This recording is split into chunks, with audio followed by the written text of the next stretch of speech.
Colin. Yeah, very well, thank you. How are you? Very good, very good. Hey, look, we every year around September we get retailers from America, Europe, Australia, South Africa, Canada, Latin America, and their loss prevention leaders give us an update on what they've been doing to protect products. So making sure that they can go on to open sale as much as possible, make it easy for the shopper, but at the same time make it harder for the thief. So a fine balance.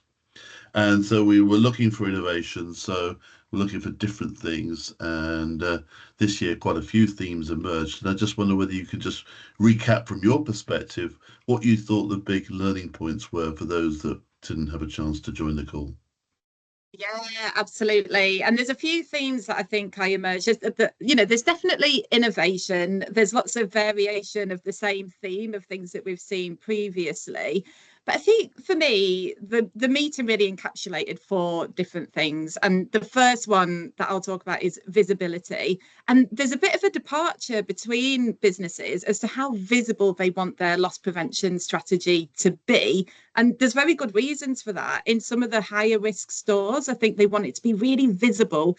Let's show, send a really strong signal to potential thieves that we are now, locking things down, we're tagging more and more products, and we want this to be really visible. But in other locations, they want it to be hidden. They almost don't want to show the customer that the product protection is, in their face. There's concerns, I think, sometimes that they might be signaling to their honest customers that there's a trust issue here. So I think that visibility one was really key for me. But also the age-old issue of friction, that came up time and time again. We Yeah. don't want to interrupt the customer journey, but we do want to interrupt the thieves' attempts. And how do you go about balancing that? I know that you had some interesting insights around that friction. Well, yeah, I mean, I think it's this point around self-checkout comes up quite a lot. You're scanning away, scanning away. Oh, well, I've got this big tag on it. What do I do with it? So, oh well, someone has to come over and help you. Well, it just delays you. But I think we Yeah. see also, and we saw, we're seeing it everywhere. This whole wall of plastic. Where wall of lockers. Where you have to buzz for booze. I think we saw one. Yeah, yeah, Um, yeah. and it's clearly something that's no sort of retailer wants to do. And we heard examples of when they can execute it better with a better rather than putting it all behind the counter, doing a bell system, and that actually had produced better sales and better loss results. But it's still Yeah, an I just inconvenience for shoppers.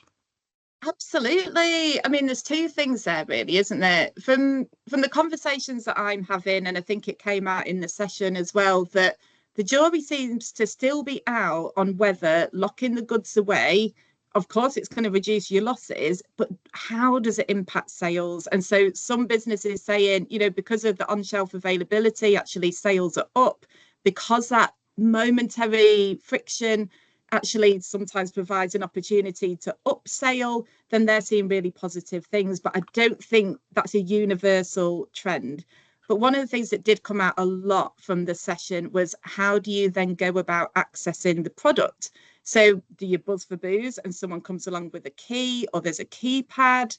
Or do you then put the onus on the shopper to be able to open it using a mobile phone or an app, enter in their phone number, biometrics?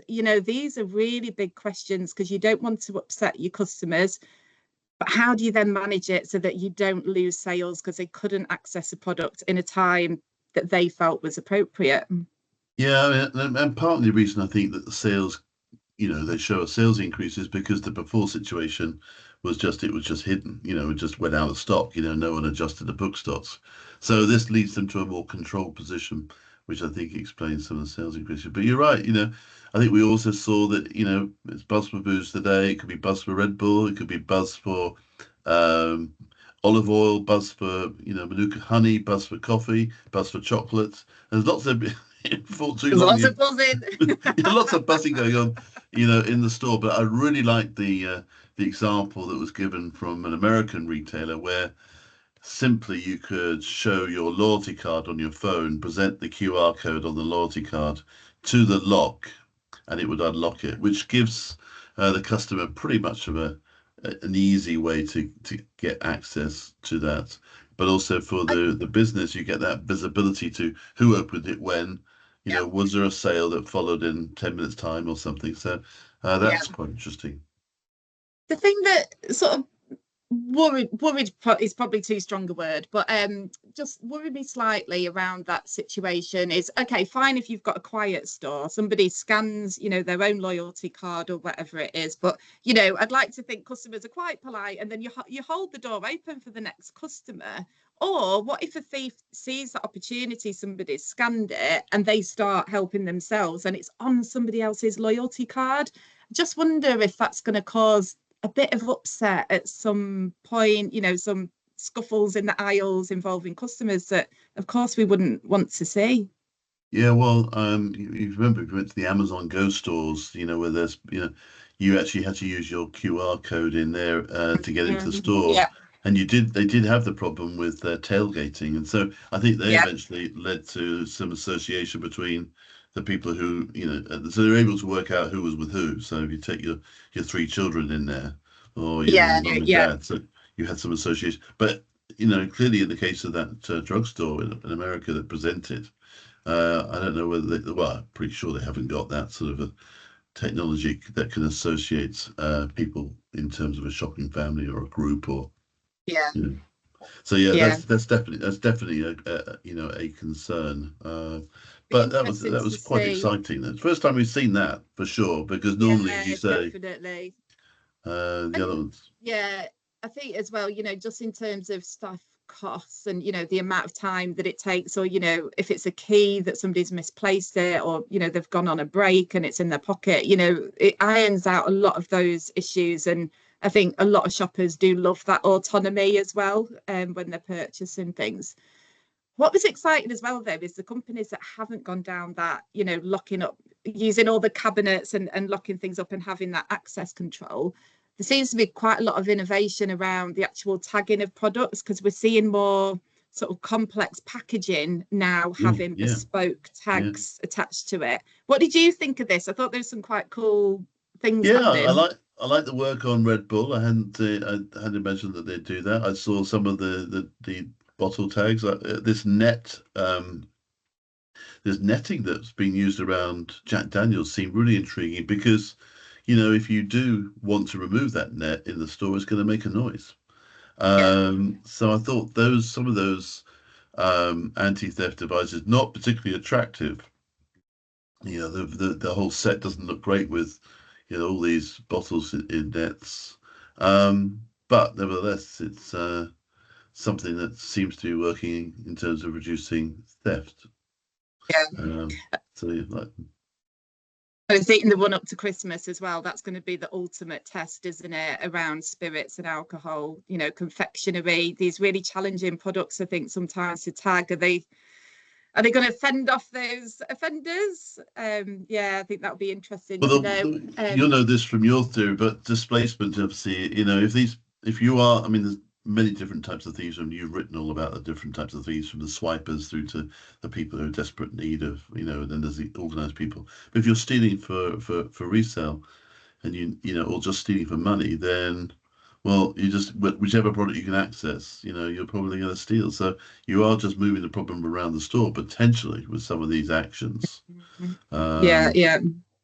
which We're definitely seeing lower price merchandise now being tagged, aren't we? I think as it sort of graduates down, as you say, because shop thieves, they're quite agnostic most of the time about what they steal, so long as they get something. So yeah, I think that's interesting, and well, which then brings into question the cost of the tags have to then become lower. yeah, and the labor costs, and then how they interact with the self checkouts, which now can be 80%, or sometimes there's only self checkouts, and then what do you do then? But I think we've had this discussion around Craved and whether that model, actually is as relevant now for some of these stores, concealable, Yeah, removable, value, available, valuable, enjoyable, disposable. yeah. Yeah. Do you know, that's one of the theories that you first sort of learn in this space as a criminologist. I can remember that from sort of 15 years ago. And it just doesn't do it for me anymore. I don't think we tick enough of those boxes. So yeah, as you say, concealable.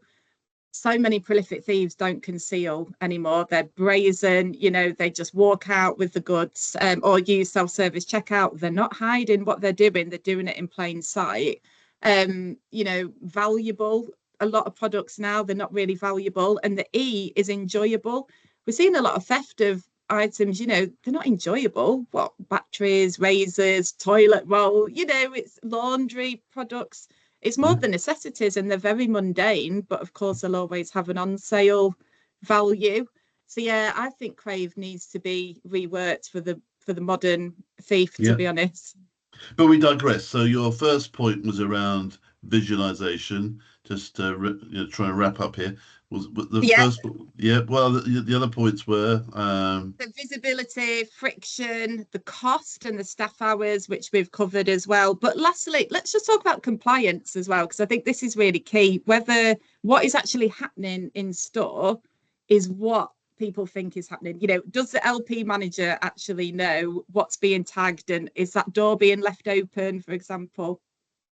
Well, yeah, so there's 12 bottles of Jack Daniels, if 8 of them got a tag and 4 haven't, are the thieves polite enough to accept that we were trying to put tags on all of them and not steal the other 4, fair, fair play. Yeah, we see that all the time, and we see, keeper cases, nets, all of them have, and of course stores have limited, store hours, limited sometimes equipment. There might just not be enough bottle caps or the right bottle caps or the right keeper cases. So it is really hard work. But I think I was encouraged by the innovation around this. There's still people trying to make iterative changes, still trying different things, still looking to try to get that balance between friction and trying to have some control over the movement of the product. But yeah, most of all, I think I was really impressed by the sort of app-based loyalty card opening of the displays, albeit I accept your point about the weakness around tailgating, Well, there must be ways around it, and maybe it's a reassurance piece for customers that they wouldn't be penalised in any way. But yeah, you're right. I think giving that customer autonomy around product protection, I think, is a really exciting space, and I think we'll see more as well developing that, around vending machines, perhaps. I think there'll be some really exciting innovations. Yeah, and this point about the self-checkouts, because if you add product protection, you've got to remove it, the self-checkout, so you've got to remember to get the store associates to remove them. And again, how do you get that balance right? So it's difficult in this sort of, and then if you've got store picking and maybe 30% of everything you sell from the store is to the home pickers, why are you bothering putting all these hard tags on? That's a good point. Yeah. Who knows? It's not easy, but I think we've got a really nice team of retailers from all around the world, and we do get lots of. I think we had about 80 retailers on this call. It's just really encouraging to hear them share. Definitely, be very open about their learnings. Yeah, absolutely. And I'm sure by next year they'll have answered all of these questions that we've just posed. That'll be their homework. They've solved the puzzle. Well, look, thank you, Emmeline, very much indeed for your thoughts on this. And we'll be back in September 2025 to see what they've been up to. And to your point, I can't wait. the puzzle. Take care. Cheers, Colin. Thank you. Bye. Bye. Bye.